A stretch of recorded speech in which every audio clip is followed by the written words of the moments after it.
E a gente está já para o Silvio Santos? Ou estamos indo para o Silvio Santos? Gente, para quem estava... O ano passou rápido, né? Hoje completa um ano da morte de um dos maiores comunicadores da televisão brasileira, Silvio Santos. Silvio Santos nasceu Cenoura Bravanel, né? Começou como camelô no Rio de Janeiro, mas foi aqui em São Paulo que encontrou sua verdadeira vocação, a televisão. A trajetória de sucesso começou no rádio, na TV, os primeiros passos foram na TV Paulista, que depois viraria a TV Globo. Criou um programa que foi líder de audiência, mas Silvio queria uma emissora dele. Saiu da Globo e criou o SBT. Primeiro a TVS e depois virando o SBT, a terceira em audiência no Brasil hoje. Para falar sobre um ano da morte desse ícone da TV brasileira, a gente recebe o jornalista Flávio Rico, do portal Léo Dias. Flávio... Opa, cadê o Flávio? Não, aí tá, a gente ainda está com o Paulo aqui, mas daqui a pouco o Flávio entrou. Flávio, prazer te receber aqui no All News. Muito obrigado mesmo por estar aqui no domingo com a gente para falar, né, sobre isso. Um ano da morte do Silvio Santos, né? O que a gente... Eu que te agradeço. Obrigado pelo convite. Então, um ano da morte do Silvio Santos, Flávio. E ainda a gente continua, é claro, o legado do Silvio Santos vai permanecer por muito e muito tempo, sendo alvo de escrutínio, alvo de estudos, alvo de discussão pública, né?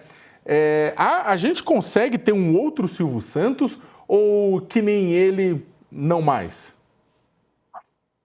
Olha, Silvio Santos, como qualquer um de nós, teve suas grandes virtudes e seus defeitos também. É claro que um ano após a morte do Silvio Santos, todos nós sentimos que o domingo da televisão ficou um pouquinho mais triste. Porque eu acho que boa parte de todos nós nos acostumamos durante a nossa vida a todos os domingos encontrar o Silvio Santos. No começo ele ficava das 11 da manhã até 8 horas da noite, na TV Globo, inclusive, que veio a ser depois a principal concorrente da TVS e SBT, e depois na própria emissora dele.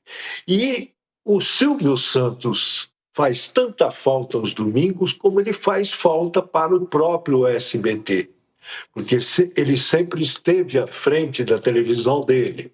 E nesse ano, sem o Silvio Santos, sem a liderança dele, a presença dele no vídeo e nos bastidores, principalmente, o SBT está sentindo a falta do seu grande líder.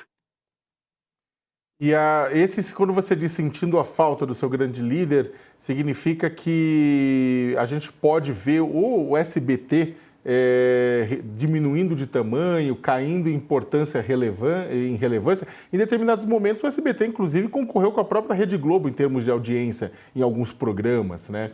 E aí agora a gente vai acabar vendo essa queda de relevância por conta disso, por ter perdido o capitão?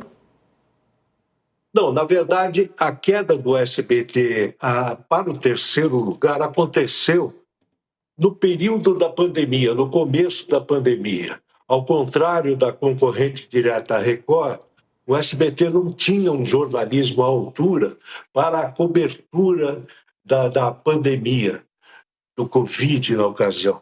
E foi quando a Record passou voando na frente do SBT, porque na ocasião foram impedidas gravações de programas, de novelas, etc., e a Record continuou com o jornalismo ativo dela, ganhando pontos com isso. Ao passo que o SBT, com o jornalismo não tão à altura das suas concorrentes, foi perdendo terreno que ela não conseguiu recuperar até agora. E quando eu falo que o Silvio Santos faz falta dos bastidores, é porque nesse ano sem ele ainda, embora com a Daniela Beirute, a filha dele, com muita boa vontade à frente de tudo, ela ainda não conseguiu dar ao SBT condições de competitividade como ele teve antes. Você acha que com isso, com a saída do Silvio Santos desse cenário, né, do SBT, a TV pode acabar vendendo espaços para outros fins, como fazem concorrentes, não? Não, eu acho que isso dificilmente acontecerá, porque o SBT, ele tem se permitido agora ter, por exemplo, mensagens religiosas. E isso o Silvio Santos nunca permitiu.